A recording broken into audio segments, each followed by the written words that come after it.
अस्सलाम वालेकुम रहमतुल्लाहि व बरकातुहू। जी हाँ नाज़रीन, मैं एहतिशाम निज़ामी कासमी। उम्मीद है आप सब लोग खैर वाफ़ियत से होंगे। अल्लाह ताला आप सब लोगों को खुश रखे, शाद व आबाद रखे, आमीन। नाज़रीन, आज 4 जुलाई 2025 है। इस वीडियो में 2 ख़बरों से आप लोगों को आगाह किया जा रहा है। वीडियो बहुत ख़ास होने जा रही है। सभी मुसलमान इस वीडियो को ज़रूर देखें और आगे भी दूसरे लोगों तक शेयर करने की कोशिश करें। दोस्तों, एक ख़बर का ताल्लुक़ जमीयत उलमा हिंद से है, एक ख़बर का ताल्लुक़ बैरिस्टर असदुद्दीन ओवैसी साहब की पार्टी से है। पहली बड़ी ख़बर है, ओवैसी इंतखाबात में ख़तरा मोल नहीं लेना चाहते। पार्टी ने लालू को लिखा ख़त, अब फैसले का है इंतज़ार। आइंदा असम्बली इंतखाबात के लिए असदुद्दीन ओवैसी की क़ियादत वाली पार्टी ऑल इंडिया मजलिस इत्तेहादुल मुस्लिमीन ने एक बार फिर अज़ीम इत्तिहाद में शामिल होने की ख्वाहिश ज़ाहिर की है। दोस्तों, पार्टी के बिहार के रियासती सदर अख्तर उल ईमान ने आरजेडी सुप्रीमो लालू प्रसाद को ख़त लिखकर अज़ीम इत्तिहाद का हिस्सा बनने की ख्वाहिश ज़ाहिर की है। दरअसल 2020 में ओवैसी की पार्टी ने बिहार में 5 सीटों पर कामयाबी हासिल की थी, लेकिन पार्टी में सिर्फ एक एमएलए रह गया है। मजलिस के रियासती सदर अख्तर उल ईमान ने आरजेडी के कौमी सदर लालू प्रसाद को एक ख़त लिखा है, जिसमें कहा गया है कि आप अच्छी तरह जानते हैं कि मजलिस इत्तेहादुल मुस्लिमीन पार्टी 2015 से बिहार की सियासत में सरगर्म किरदार अदा कर रही है। पार्टी पहले दिन से ही कोशिश कर रही है कि इंतखाबात के दौरान सेकुलर वोटों को बिखरने ना दिया जाए।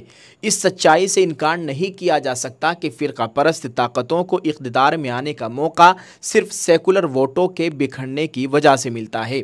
इस मकसद के लिए हमने गुज़िश्ता असम्बली इंतखाबात और लोकसभा इंतखाबात के दौरान अज़ीम इत्तिहाद में शामिल होने की ख्वाहिश ज़ाहिर की थी, लेकिन हमारी कोशिशें कामयाब नहीं हो सकी। 2025 के इंतखाबात एक साथ लड़ने की ख्वाहिश है। दोस्तों, 2 जुलाई को लिखे गए ख़त में अख्तर उल ईमान ने लिखा है कि इस साल 2025 के असम्बली इंतखाबात हमारे सामने हैं, इसलिए एक बार फिर हमारी ख्वाहिश है कि मजलिस इत्तेहादुल मुस्लिमीन को अज़ीम इत्तिहाद में शामिल किया जाए। इस सिलसिले में मैंने पार्टी, आरजेडी, कांग्रेस और बाएं बाजू के सीनियर लीडरों को ज़बानी और टेलीफोन पर मुत्तला किया है, जिस पर मीडिया में भी बात हो रही है। उन्होंने लिखा है कि अगर हम सब मिलकर आइंदा असम्बली इंतखाबात 2025 लड़ेंगे तो मुझे यकीन है कि हम सेकुलर वोटों को बिखरने से रोकने में कामयाब हो जाएंगे और इसके नतीजे में बिहार की अगली हुकूमत अज़ीम इत्तिहाद से बनेगी। ख़त के आखिर में उन्होंने लिखा कि उन्हें उम्मीद है कि आप इस तजवीज़ पर मुस्बत फ़ैसला करेंगे और जल्द अज जल्द हमें आगाह करेंगे। अख्तर उल ईमान ने इत्तिहाद में शामिल होने के लिए इत्तिहाद की तमाम आइनी जमातों के रहनुमाओं से बात की है और टेलीफोन पर भी मुत्तला किया है। मजलिस चाहती है कि 2025 में होने वाले असम्बली इंतखाबात में हिज़्ब इख्तिलाफ की तमाम इत्तिहादी पार्टियाँ मिलकर इलेक्शन लड़े ताकि अपोजिशन के वोट बिखर न जाए। हर इलेक्शन में आरजेडी या दीगर अपोजिशन पार्टियां हमारी पार्टी को बीजेपी की बी टीम करार देती रही है। यही वजह है कि मैंने खुद आगे आकर इस बार अज़ीम इत्तिहाद में शामिल होने की पेशकश की है। जी हाँ दोस्तों, आप इस ताल्लुक़ से क्या कहेंगे, कमेंट में अपनी राय ज़रूर पेश करें। हमारे जो बड़े बड़े उलमाए किराम हैं, ज़िम्मेदारान हैं, जो इन सेकुलर पार्टियों को सपोर्ट करते हैं, उन उलमाए किराम को चाहिए कि वो ओवैसी साहब की पार्टी को भी गठबंधन में शामिल करने के लिए इनके ऊपर प्रेशर बनाना चाहिए और उनसे कहें कि वो ओवैसी साहब की पार्टी को भी इस अज़ीम इत्तिहाद में शामिल करें। अल्लाह ताला खैर फरमाए, आमीन। दोस्तों, एक और ख़बर है, जमीयत उलमा हिंद के सदर दफ्तर से बराह रास्त हमारे पास इस खबर को भेजा गया है और ये ख़बर एक लेटर पैड के ज़रिए है। आपको बताते चले, इस लेटर पैड में लिखा गया है, मकतब ईमान की बका, दीन की हिफाजत और नस्ल नौ की तरबियत का किला है। मौलाना महमूद असद मदनी। जमीयत के लेटर पैड में लिखा गया है, आपको बताएं, नई दिल्ली 4 जुलाई 2025 मदनी हाल मरकज़ी दफ्तर जमीयत उलमा हिंद में दिल्ली के मुख्तलिफ इलाकों से ताल्लुक़ रखने वाले मकातिब के ज़िम्मेदारों का एक अहम इजलास मुनक़िद हुआ, जिसमें मकतब के इस्तिहकाम, क़याम और फ़रोग़ से मुताल्लिक़ मुअस्सिर हिकमत अमली वज़ा की गई।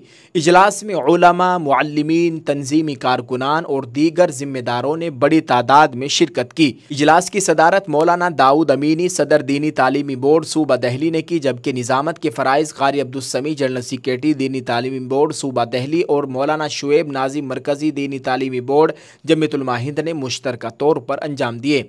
دوستوں آپ کو بتائیں اس موقع پر اپنے کلیدی خطاب میں جمعیت علماء ہند کے صدر مولانا محمود اسد مدنی نے کہا کہ ہمیں سنجیدگی کے ساتھ اس عظیم حقیقت کو سمجھنا ہوگا کہ مکتب کوئی معمولی ادارہ نہیں بلکہ اسلام کی بنیادوں کی حفاظت کا محاذ ہے۔ یہ وہ مقام ہے جہاں بچوں کے دل میں ایمان کی شمع روشن ہوتی ہے اور دین کی جڑیں مضبوط ہوتی ہیں۔ جیسے نماز فرض ہے، روزہ فرض ہے، اسی طرح دین کی ابتدائی تعلیم بھی ہر مسلمان کے لیے لازم ہے۔ مدرسہ عالم بناتا ہے لیکن مکتب ہر مسلمان کو مسلمان بناتا ہے۔ مولانا مدنی نے کہا کہ یہ حقائق ہمیں جھنجھوڑنے کے لیے کافی ہے کہ ملک بھر میں مسلمانوں کے 8 کروڑ بچے 14 سال سے کم عمر ہے، ان میں سے صرف 1 کروڑ کسی نہ کسی مکتب سے وابستہ ہے، یعنی تقریباً 6 کروڑ بچے مکتب کی روشنی سے محروم ہیں۔ یہ صرف ایک خلا نہیں بلکہ المیہ ہے۔ مولانا مدنی نے کہا کہ آج کل بچے کیمیکل نشے جیسے مہلک منشیات میں مبتلا ہو رہے ہیں۔ موبائل فون اور فحش مواد ان کے ایمان و اخلاق کو کھوکھلا کر رہے ہیں۔ اس ماحول میں اگر ہم نے دینی تعلیم کا مضبوط انتظام نہ کیا تو آنے والے وقت میں مزید مشکلات ہوں گی۔ میں تمام علماء، ائمہ، رضاکاروں اور اداروں سے اپیل کرتا ہوں کہ مکتب کے نظام کو منظم، مربوط اور وسیع کریں۔ ہر مسجد کا امام صرف نماز پڑھانے والا نہ ہو بلکہ بچوں کا دینی نگہبان ہو۔ ہر محلے کے علماء اور نوجوان سب اس مشن میں شریک ہوں۔ مولانا حکیم الدین قاسمی ناظم عمومی جمعیت علماء ہند نے کہا کہ دینی تعلیم کے بغیر انسان روح کے بغیر جسم کے مانند ہے۔ انہوں نے کہا کہ ہمیں بچوں کے اخلاق، عقائد اور روحانی ترقی کی فکر کرنی ہے۔ صرف نماز پڑھانا کافی نہیں، نگہبانی اور رہنمائی کا کردار ادا کرنا ہوگا۔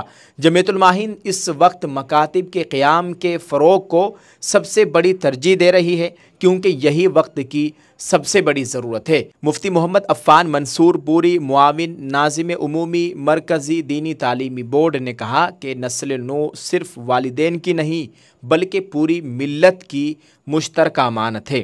ہمیں بطور معلم اللہ نے وہ صلاحیت عطا کی ہے جس کے ذریعے ہم نوجوانوں کی ذہن سازی کر سکتے ہیں۔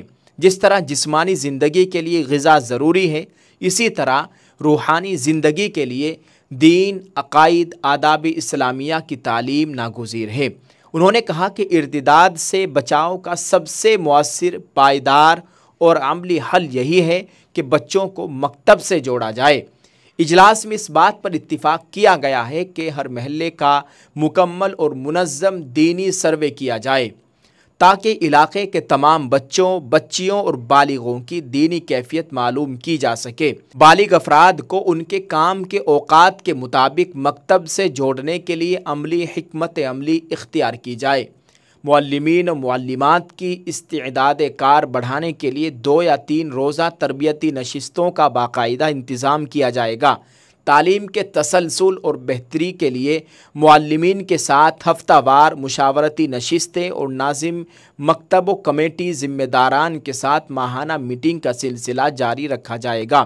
اس کے علاوہ قریبی مساجد کا دورہ کر کے یہ معلوم کیا جائے گا کہ مکتب کی تعلیم جاری ہے یا تعطل کا شکار ہے۔ مکاتب کو مطلوبہ تعلیمی مواد اور وسائل کی بروقت فراہمی کو یقینی بنانے کے لیے ایک مخصوص رابطہ نمبر بھی جاری کیا جائے گا تاکہ ذمہ داران فوری طور پر ضروری اشیاء حاصل کر سکیں۔ دوستو، یہ بہت بڑا کام ہے جو جمعیت علماء ہند کر رہی ہے۔ مکاتب کا قیام ہر محلے میں، ہر مسجد میں، ہر گاؤں میں بہت زیادہ ضروری ہے۔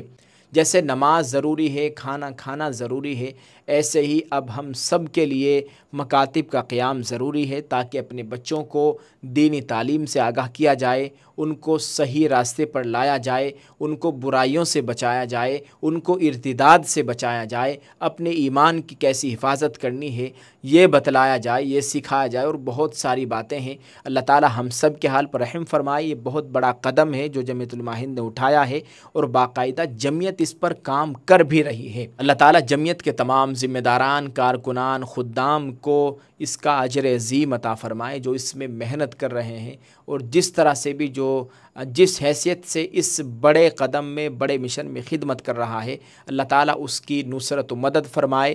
آپ سب لوگ اس ویڈیو کو شیئر کریں، کمنٹ میں اپنی رائے ضرور پیش کر دیں۔ جزاک اللہ۔ السلام علیکم ورحمۃ اللہ وبرکاتہ۔